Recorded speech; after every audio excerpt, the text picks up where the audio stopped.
Hi there, this is Space Nuts, where we talk astronomy and space science. My name is Andrew Dunkley, your host. Good to have your company. This is our Q&A edition, where we take audience questions and we chop them up and throw them out because we don't know the answer to anything. But we are going to attempt to discuss atmospheric tubes. Now, this is a question that Geoff's come up with. It's a sort of a what-if question, so we'll look at that. Paddy is asking questions about Voyager 1, which has been in the news lately, and Oliver, one of our younger listeners, is talking radiation, dark matter, and dark energy, all coming up on this episode of Space Nuts. 15 seconds. Guidance is internal. 10, 9... Ignition sequence start. Space Nuts. 5, 4, 3, 2. 1, 2, 3, 4, 5, 5, 4, 3, 2, 1. Space Nuts. Astronauts report it feels good. And we say hello once again to Professor Fred Watson, astronomer at large. Hello, Fred. Hello, Andrew. Fancy seeing you here. Yes, welcome back. It's been minutes. Not even sure it was minutes. I think it might just be seconds. Seconds, yeah. Might have been too. Do you think this joke's getting a bit old now? Oh, yeah, it's pretty awful, isn't it? But, you know, if Space Nuts is known for one thing, it's its bad jokes. Terrible jokes, yeah. Horrible jokes. Yes, we'll keep them coming too. Shall we get straight into it? Oh, no, let's fool around not? for a while. Yeah. Okay, fair enough. What I do love about Space Nuts is we've got people listening all over the world, lots of questions coming from different parts of the planet, but we do have a young audience too, which I think is one of the great things about it, having young people having such an interest in astronomy and space science. One of those people is Oliver, and Oliver's got a pretty curly one, but he's got his own ideas on this as well. Let's see what he's on about. Yeah. Hello, I am Oliver from Queensland. I was just wondering a pretty interesting question. So, you know that a black hole creates radiation. How come it doesn't get immediately sucked in? Does that mean that radiation has to go faster than the speed of light? But what if it's just going a bit faster? But what if black holes actually create dark energy? That would actually solve a lot of things. And if dark energy, what if that combines with matter particles and that creates dark matter? I think that would make a lot of sense. And with the little things that can go past, it goes over there and makes the border of the universe grow even faster and faster. And when it grows faster and faster, the reason it goes faster and faster, I know I'm saying faster and faster a lot, but what if it goes faster and faster because there's more space for the radiation to not collide with other matter particles so it can go to the border of the universe quicker? So we can't tell because it's there, because it's going so fast. Our telescopes, like the Hubble Space Telescope, can't see it because it's going faster than the speed of light. It's just a quick question. Thanks. Love the show. Goodbye. Please tell me a good answer. Well, I don't really care as long as it gets solved. See ya. I love that ending. Oliver, that's brilliant. Gosh, there's a lot in there that we've got to unpack. The first part was about radiation. How come radiation from a black hole doesn't get sucked straight back in? That's a good question. It's a great question. Thank you again, Oliver, for getting in touch with us and for bringing a breath of fresh air to our questions. It's great to have your voice. I'm revved up by his excitement, you know. Me too. I really am. Me too. So, we think that Hawking radiation, or the radiation that's emitted from black holes, doesn't come from the black hole itself. It actually comes at the event horizon. So the event horizon is that sphere, it's an imaginary sphere around the black hole, but it's the point where the black hole's gravitational attraction stops any light emanating from the black hole. So outside the black hole, light can travel around. Inside the black hole, it can't, because it just gets pulled back in. Sorry, outside the event horizon, light can travel around. Inside the event horizon, it just gets pulled back in. And we think Hawking radiation, well, it seems to be the case that it's formed by what we call virtual particles, basically coming into being and disappearing again. And they come into being in pairs. And if one of the pair is inside the event horizon and the other one isn't, then the one that's outside the event horizon gets away and can travel because it's not within the region where the speed of light isn't enough to get away from the black hole. I hope that makes sense.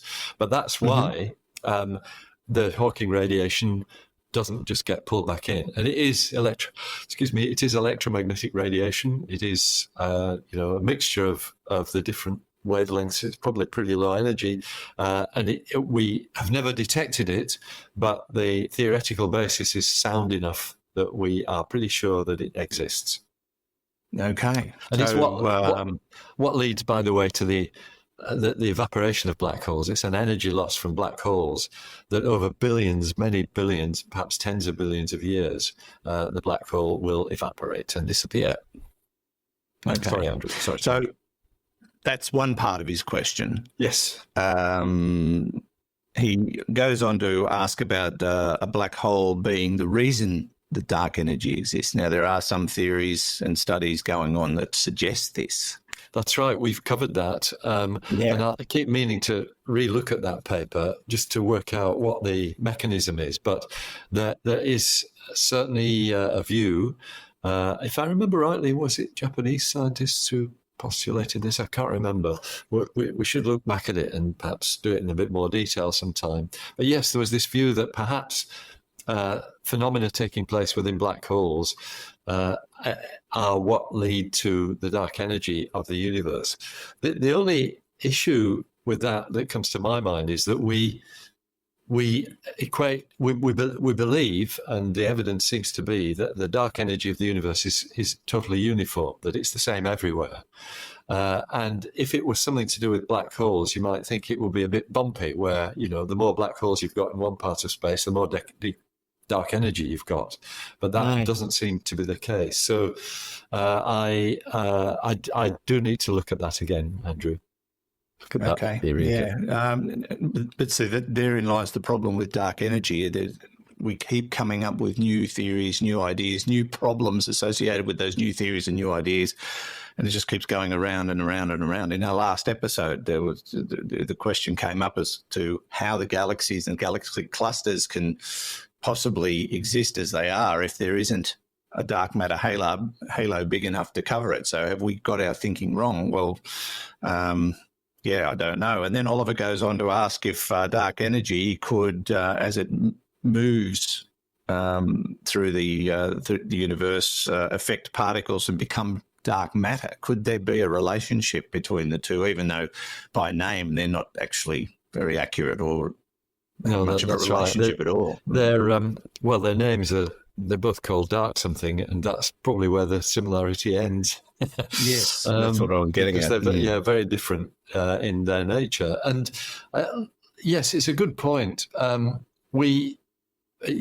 Oliver talked about there being more space in the universe as the dark energy makes it expand, and things can travel to the boundary of the universe more rapidly. We don't actually know if the universe has a boundary or not.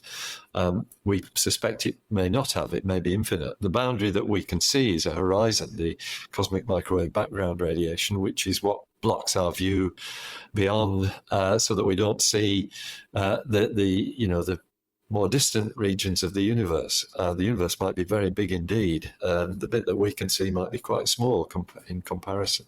So, and faster than light travel, Einstein's theory holds true that in space itself, nothing can move faster than light. Space itself can, and probably did during the period of inflation, and it may do again if dark energy keeps on accelerating the expansion of the universe, so that one day the universe is so big that some things that emit light, it never gets here because they're being carried away faster than the speed of light by the space itself, but not the light moving through it. So interesting questions there. I do like your thinking, Oliver, and I hope as time goes on we might hear from you again.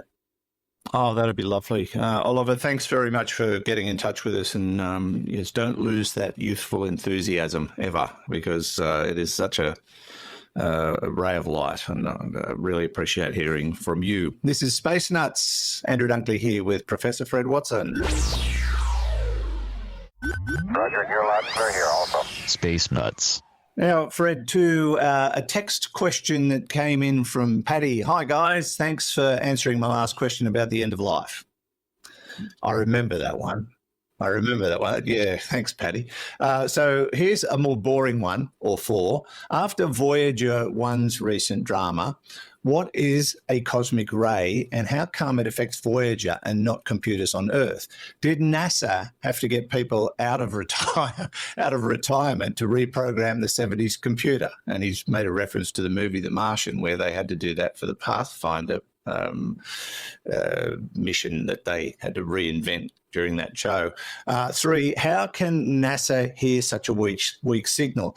I've seen the DSN website and the signal looks weaker than a mouse fart on the moon.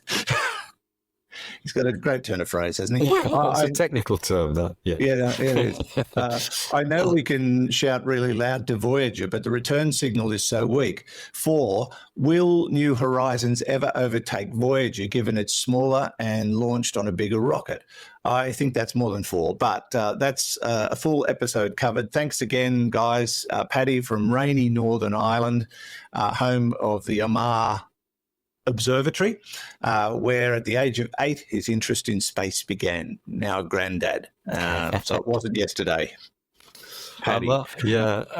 Great questions, Paddy. And Amar's a wonderful place. We visited Amar a few years ago. I know the director there very well. He's a colleague of mine from my Edinburgh days, and also here in Australia. He worked for many years in Australia, Michael Burton.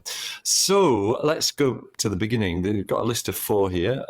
What's a cosmic ray? Well, it's a high-energy particle. I think they're primarily muons, if I remember rightly, and we think they come from distant galaxies, that they are products of energetic events in very different galaxies, and yet they're raining down on Earth all the time. How come it affects Voyager and not computers on Earth? Because computers on Earth are shielded by the Earth's magnetic field and its atmosphere, and so we are not irradiated to the same extent. We do get them, though. Cosmic ray events are things that we used to deal with in some of the detectors that are used. And in fact, I think we spoke about this a little while ago. Maybe we didn't, can't remember. But the recent aurorae, which we saw on Earth on May the 10th, were also visible on Mars because the subatomic particles from the sun affected the detectors on some of the cameras. We had the same thing, actually, with cosmic rays, which are much more energetic than the rays that come from the sun. Back in the day when I used to build instruments, one of the problems that we had was these cosmic rays essentially creating little bright spots in the images, which you had to be careful you didn't mix up with something that you were trying to measure. In fact, one of them, we discovered that the window on the front of the detector was slightly radioactive, so we were getting our own cosmic rays from that. Anyway, it's the bottom line is, protection by the atmosphere.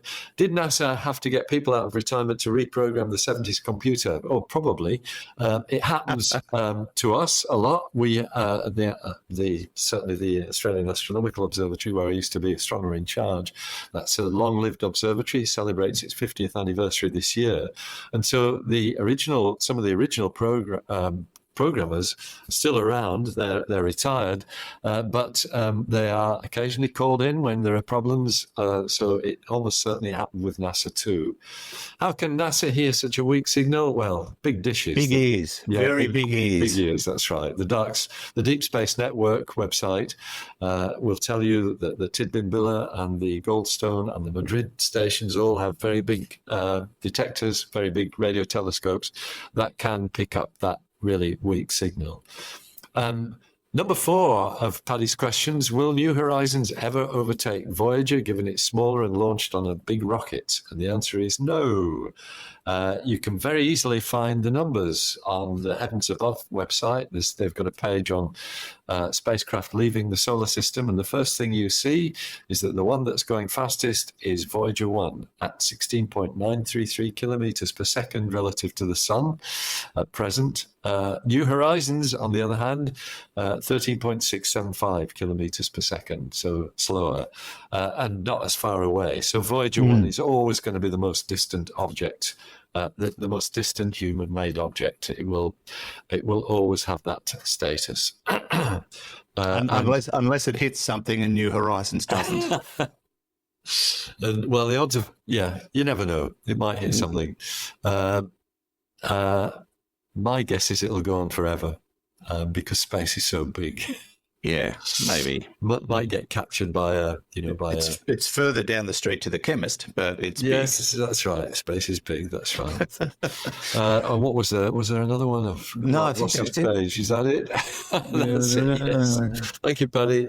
Yeah, fantastic questions. But yeah, well worth asking because Voyager has been in the news because they've had some technical issues, but they've sorted them out. So that might be where they drag back the old retired 1970s computer programmers with their tape cartridges and things like that. Yeah, those are the days. It's like that's right. Yeah, technology's taken the fun out of everything. Back in the day of tape and vinyl, gosh, working in radio was such a joy. These days you push a button and go to sleep for a couple of minutes. It's wasn't like that back in the day, I'll tell you now. Back in the day, Back in the day when I was a lad. I'll tell you. Yeah, I was going to say, from my perspective, things are far, far better now than they were. it's certainly a lot easier until something breaks. Thank you, Paddy. Space nuts. Now to our final question, Fred, and this one comes from Geoff. Hi guys, I'm Geoff from the Isle of Wight, down on the UK coast. I love the podcast, by the way, boys. My question is, if you had a magic pipe, for argument's sake, a metre wide diameter, and this pipe is totally indestructible, but it doesn't weigh anything. So if you extend it out, say 600 miles out into space, would it suck the atmosphere out? I don't think it would, but be interested on your views. Anyway, cheers, chaps. Keep it up. You know, I love what-if questions, Geoff, so, and that's a real ripper. So it's an indestructible pipe, so space junk doesn't become a factor. And it's in the atmosphere, it's on Earth, and you shove it up out through the atmosphere into space where the atmosphere is almost nil. It's obviously hollow. Does it suck out our atmosphere and kill us all? No. Which is great relief to all of us. It is, rather. So the reason why is that the atmosphere in the tube just feels the same gravitational pull as the atmosphere everywhere else.